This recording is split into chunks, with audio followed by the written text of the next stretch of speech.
Hello বন্ধুরা, কেমন আছেন সবাই? আশা করছি সবাই অনেক অনেক ভালো আছেন। বন্ধুরা, আপনারা কি জানেন স্লাইস বা মাজার অ্যাডে যে আমকে দেখানো হয় সেটা আসলে এক ধরনের স্পঞ্জ, আর রুটির অ্যাডে যে ফোলানো রুটিকে দেখানো হয় আসলে তার ভিতরে বেলুনকে ঢুকিয়ে রাখা হয়।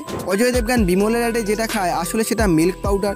এবং আপনারা কি জানেন কোল্ড ড্রিঙ্কের অ্যাডে দেখানো এই বরফের টুকরোগুলি আসলে এক ধরনের প্লাস্টিক। তো বন্ধুরা, অ্যাড সম্পর্কিত এরকম অজানা তথ্য জানার জন্য ভিডিওটি শেষ পর্যন্ত অবশ্যই দেখুন। আর চ্যানেলে প্রথমবার এসে থাকলে অবশ্যই চ্যানেলটি সাবস্ক্রাইব করে পাশে থাকা বেল আইকনে ক্লিক করুন এরকম ভিডিও নিয়মিত দেখতে হলে। তো মূল ভিডিওতে চলে যাচ্ছি। নাম্বার 6, মনে করা হয় যে ব্যক্তি তার জীবনে যত বেশি ব্যস্ত থাকে সেই ব্যক্তি জীবনে অনেক সুখে থাকে, কারণ ফ্রি থাকলে আমাদের মস্তিষ্ক নেগেটিভ চিন্তা ভাবনা করার জন্য উতলা হয়ে যায়। আর আপনারা এই নীতিকথা অবশ্যই শুনেছেন যে খালি মাথায় শয়তানের বাস। Number 5, ice cube.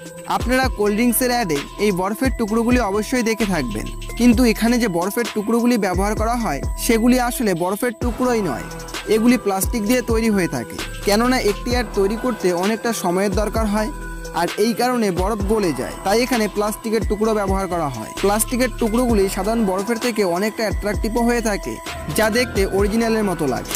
আর এর উপরে পানি দিয়ে স্প্রে করা হয় যাতে মনে করা হয় বরফের কারণে এমনটা হয়েছে, এর ফলে অ্যাডকে আরও রিয়ালের মতো দেখতে হয়। Number 4, colour ads. টিভির সামনে বসলেই আপনারা কখনো না কখনো এই মশলার অ্যাড অবশ্যই দেখে থাকবেন, তবে টিভিতে অ্যাডে যে মশলাগুলি দেখা হয় সেগুলি সবই ফেক। এগুলি শুধু রঙিন পাউডার আর কিছুই নয়, কারণ অরিজিনাল মশলা এতটা উজ্জ্বল হয় না।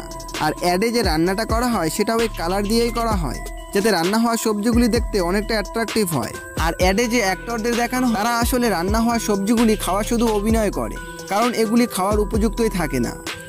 নাম্বার 3, বিমল স্যাট।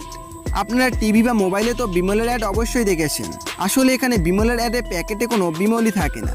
এর অনেক কারণও রয়েছে। প্রথমত, অ্যাক্টরগুলি এই কম দামি নেশা করে না।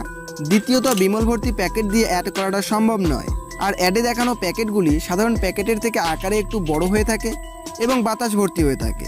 আসলে অ্যাড শ্যুট করার সময় এই প্যাকেটে কোনো বিমলই থাকে না। পরবর্তী সময় এডিট করার সময় এগুলিকে দেখানো হয়। রুটির অ্যাডে যে রুটিকে আপনাদের স্ক্রিনে দেখানো হয় আসলে সেই রুটির ভিতরে বেলুনকে ঢুকিয়ে রাখা হয়। নর্মালি কোনো রুটি ফোলার কয়েক সেকেন্ড পরেই রুটি তার স্বাভাবিক অবস্থায় ফিরে আসে, কিন্তু অ্যাডে যাতে এটা না হয় সেই কারণে রুটিকে ফোলানোর পর তার ভিতরে ফোলানো বেলুনকে ঢুকিয়ে রাখা হয়, যাতে রুটিটি অনেকক্ষণ ধরে ফুলে থাকে। আসলে এটি রুটির অ্যাড নয়, এটি হচ্ছে ময়দা বা আটার অ্যাড। Number 1, mango juice. আমের জুসের অ্যাডে যে আম ও জুসকে দেখানো হয় আসলে সেটা পুরোপুরি নকল। আপনারা মাজার অ্যাডে এই দৃশ্যটি অবশ্যই দেখেছেন। আসলে এগুলো অরিজিনাল আমের মতো দেখালেও অ্যাড করার সময় এখানে আমের পরিবর্তে স্পঞ্জের ব্যবহার করা হয়, কারণ অরিজিনাল আম ব্যবহার করলে অ্যাড করতে অনেকটা সময়ের প্রয়োজন হবে, সেই কারণে স্পঞ্জের ব্যবহার করে এই অ্যাডগুলি করা হয়।